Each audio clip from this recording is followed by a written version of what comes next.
Hello everyone. सो चलो आज मैं आपको सिखाती हूँ ये प्यारा सा makeup tutorial step by step with product knowledge. तो सबसे पहले क्या करना है, स्किन को प्रेप करना है। तो टोनिंग के लिए मैं यहाँ पे यूज़ कर रही हूँ प्लिक्स का टोनर। अच्छे से स्प्रे किया एंड हाथों से टैप टैप करके उसको ड्राई कर लिया। मॉइस्चराइज़र मैं यहाँ पे यूज़ कर रही हूँ पैक कॉस्मेटिक का एक्वा ब्लश मॉइस्चराइज़र। ये वाटर बेस्ड मॉइस्चराइज़र है एंड काफ़ी लाइट वेट है। समर्स में काफ़ी अच्छे से काम करता है, स्किन को बिल्कुल भी हैवी फील नहीं कराता एंड इंस्टेंट हाइड्रेशन प्रोवाइड करता है।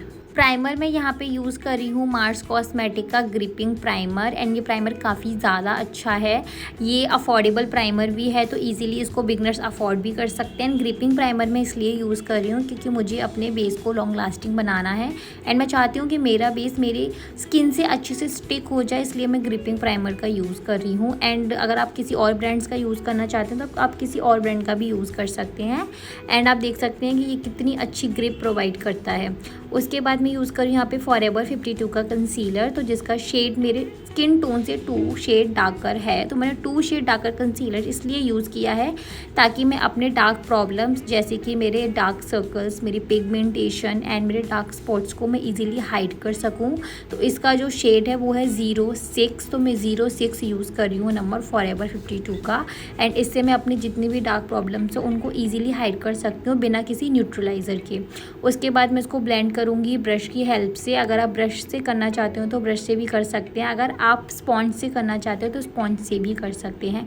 बहुत ही लाइट हैंड से आपको ब्लेंडिंग स्टार्ट करनी है, ओवर ब्लेंडिंग मत करना वरना प्रोडक्ट निकल जाएगा और प्रोडक्ट निकल जाएगा तो उसके बाद आपका फेस ग्रे भी लग सकता है एंड पिगमेंटेशन आपकी हाइड नहीं होगी। तो फाउंडेशन मैंने लिया है या मार्स कॉस्मेटिक का और आप देखो मैंने कितना सा फाउंडेशन लिया। इतना फाउंडेशन पूरे फेस के लिए इनफ है, आपको बहुत ज़्यादा क्वांटिटी लेने की ज़रूरत नहीं है। यहाँ पे मैं ब्रश का यूज़ कर रही हूँ फाउंडेशन ब्लेंड करने के लिए, बट आप चाहें तो स्पॉन्ज से भी कर सकते हैं, बट ब्रश से बहुत ही अच्छा होता है एंड बहुत ही जल्दी हो जाता है। और आप देखो कि कितना फ्लॉलेस बेस आया और मतलब मैंने एक बार ही प्रोडक्ट बस ब्रश में लिया और उससे मैंने अपना हाफ फेस कवर कर दिया।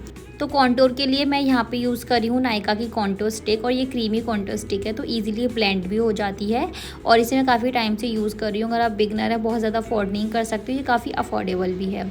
तो कॉन्टोर हमें क्यों करना होता है, अभी मैंने बेस लगाया तो बेस के बाद मेरा जो फेस है ना एकदम से फ्लैट हो गया, मेरी जितनी भी सारी शेडोज़ थी वो ब्लर आउट हो गई, तो इसलिए हम उन शेडोज़ को क्रिएट करने के लिए कॉन्टोर करते हैं। तो चीक बोन्स पे मैंने अपवर्ड डायरेक्शन में किया एंड जॉ लाइन पे मैंने इनवर्ड डायरेक्शन में किया क्योंकि चीक बोन्स को मुझे थोड़ा सा स्लांटेड दिखाना है एंड अपनी डबल चिन को कट करना है। उसके बाद मैं यूज़ कर रही हूँ यहाँ पे ब्लशर। तो ब्लशर भी मैं जो लगा रही हूँ वो अपवर्ड डायरेक्शन में लगा रही हूँ।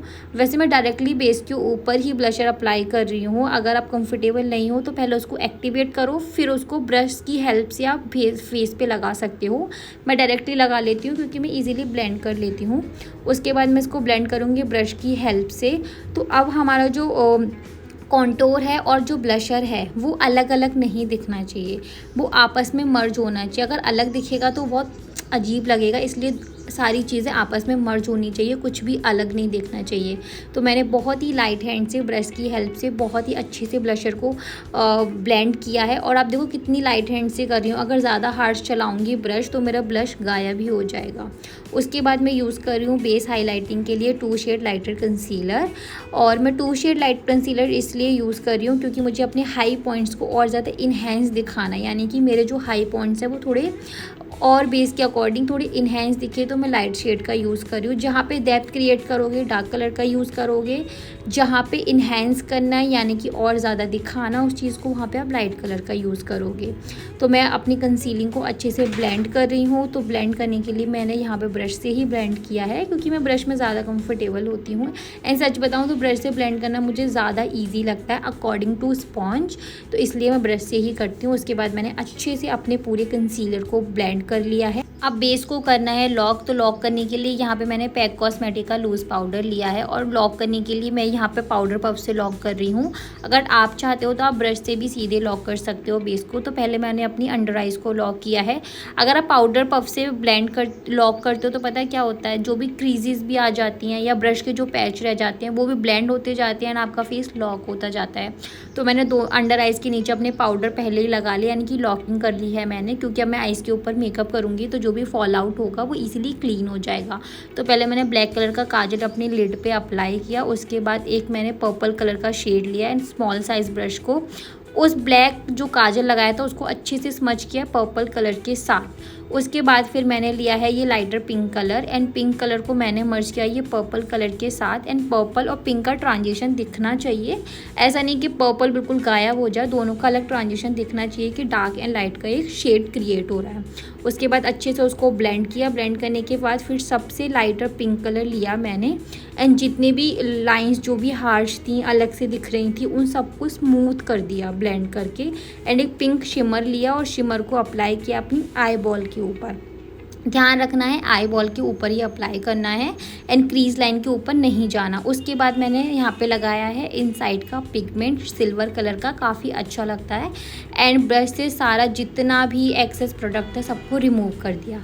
उसके बाद लाइनर में यहाँ पे यूज़ कर रही हूँ मार्स कॉस्मेटिक का लाइनर और लाइनर मैं सिर्फ अपनी लिड पे लगाऊंगी। लिड पे मुझे बहुत ही पतली सी लाइन बस ड्रॉ करनी है, मैं इसमें कोई भी विंग वगैरह ड्रॉ नहीं करूँगी एंड आपको ध्यान रखना है कि जो पर्पल ट्रांजिशन था वो विजिबल होना चाहिए, इतना ही पतला आपको लाइनर अप्लाई करना है।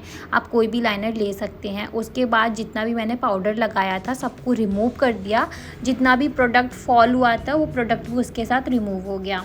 तो अंडर आइज़ के लिए मैं यहाँ पे अप्लाई करूँगी ये पर्पल शेड और पर्पल शेड को मैं जो ब्लेंड कर रही हूँ तो मैंने एंकल ब्रश की हेल्प से किया है क्योंकि मुझे अंडर आइज़ पे अपने विंग क्रिएट करना है एंड उसको मैंने ब्लेंड कर दिया एक लाइट पिंक कलर की हेल्प से, उसको अच्छे से स्मूथ कर दिया। उसके बाद मैंने न्यूड काजल भी अप्लाई किया है एंड उसके बाद मैं यूज़ करूँ ये मार्स कॉस्मेटिक का मस्कारा। तो मस्कारे की मैंने 2-3 कोट लगाई हैं। 2-3 कोट लगाने के बाद मुझे नहीं लगता कि मुझे कोई फॉल्स लैशेस की नीड है। उसके बाद मैं करूँगी अपनी आईब्रोज़ को फिल। तो सबसे पहले मैं स्पूली की हेल्प से उनको क्लीन कर लूँगी, जितना भी उस पर प्रोडक्ट का उसको रिमूव कर दूँगी। उसके बाद मैंने लिया है एक मीडियम ब्राउन शेड और अपनी आईब्रोज़ को फिल कर लिया। उसके बाद मैं यूज़ कर रही हूँ पाउडर कॉन्टोर का, क्योंकि मैंने पाउडर लगाया था उसके बाद क्या हुआ कि उस पे पाउडर आ गया, उसका पिगमेंट कम हो गया, इसलिए मैं यहाँ पे पाउडर कॉन्टोरिंग कर रही हूँ। पाउडर कॉन्टोरिंग के बाद मैंने पाउडर ब्लशर भी लगाया, क्योंकि मैंने जो क्रीम ब्लशर लगाया था उसकी टाइम ड्यूरेशन बढ़ाने के लिए मैंने यहाँ पर पाउडर ब्लशर का यूज़ किया है। उसके बाद मैंने यूज़ किया हाईलाइटर। तो हाईलाइटर अगर आपकी बहुत ज़्यादा एक्ने है तो आप स्किप कर सकते हो, वरना आपके एक्ने और भी ज़्यादा विजिबल होंगे। उसके बाद मैं यहाँ पे यूज़ कर रही हूँ लिप लाइनर। तो लिप लाइनर मैंने यहाँ पे मार्स का यूज़ किया है। मार्स का लिप लाइनर का शेड है चोको बटर एंड ये लिप लाइनर काफ़ी ज़्यादा अच्छा है, स्मूथली लिप्स पे ग्लाइड होता है। उसके बाद मैं लिपस्टिक लगा रही हूँ यहाँ पे लव अर्थ की लिपस्टिक। अगर आपने मेरी लिपस्टिक वाली वीडियो नहीं देखी तो जाके पहले मेरी लिपस्टिक वाली वीडियो देख लो, उसमें बहुत ही सुंदर सुंदर शेड्स हैं, मैंने सारे शेड्स के बारे में अच्छे से बताया है।